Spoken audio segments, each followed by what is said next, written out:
Wars have destroyed empires, reshaped borders, and changed the course of history. But have you ever wondered why some countries are constantly at war, while others remain almost untouched? Is it luck, power, or something far deeper? Imagine a country surrounded by oceans, another hidden behind massive mountains, and one protected by endless deserts. They don't just survive war, they avoid it, because sometimes the strongest shield is not an army, it's geography.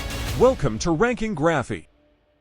Some countries don't need massive armies or advanced weapons to stay safe, because nature has already done the job for them. Geography, often overlooked, has silently shaped the destiny of nations, acting as an invisible shield against invasions. From towering mountain ranges to vast oceans, from freezing climates to deadly deserts, the land itself can decide who wins and who survives. And now, the next part will change how you see the world forever. Let's begin with the most powerful natural defense of all oceans. Countries like the United Kingdom, Japan, and Australia are surrounded by water, and this simple fact has protected them for centuries. An invading army cannot simply march across an ocean. It requires massive naval power, logistics, and perfect timing. Even the strongest empires in history struggled with this. When Napoleon's planned invasion of Britain failed to materialize, and when Operation Sea Lion, Nazi Germany's plan to invade Britain collapsed, it wasn't just military strength that saved the island, it was the sea. Water became a barrier that turned ambition into failure. But oceans are just the beginning.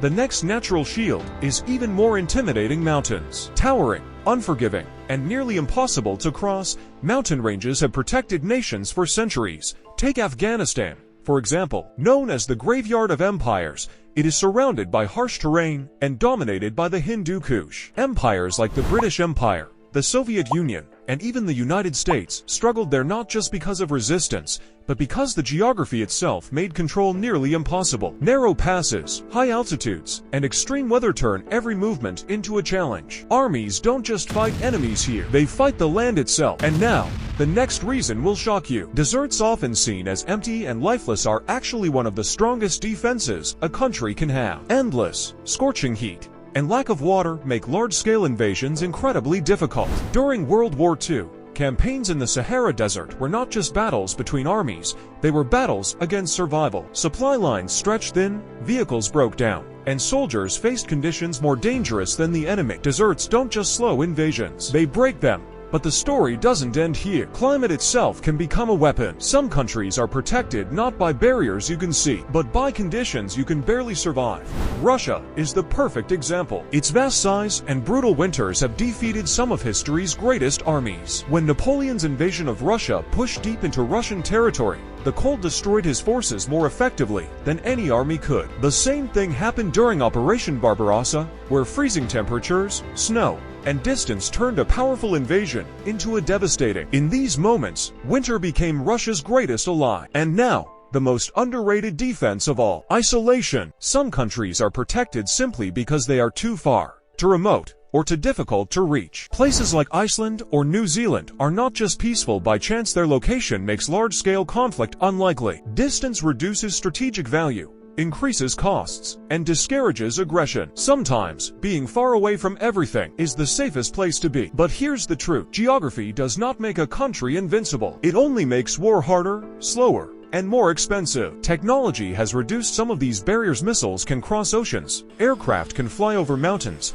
but even today, geography still shapes strategy. Military planners still study terrain, still fear climate, and still respect natural barriers. Because no matter how advanced the world becomes, nature still sets the rules. So what does this mean? It means that power is not just about weapons or armies, it's about position. A country placed in the right location can avoid conflicts that others cannot escape. And sometimes, the greatest advantage a nation can have is simply where it exists on the map. So next time you look at a world map, don't just see countries, see their protection. Mountains that block armies, oceans that stop invasions, deserts that break supply lines, and climates that defeat empires. Because, in the end, wars are not just fought by soldiers, they are shaped by geography. If this video changed the way you see the world, be sure to like this video and subscribe to Ranking Graphy for more powerful documentaries.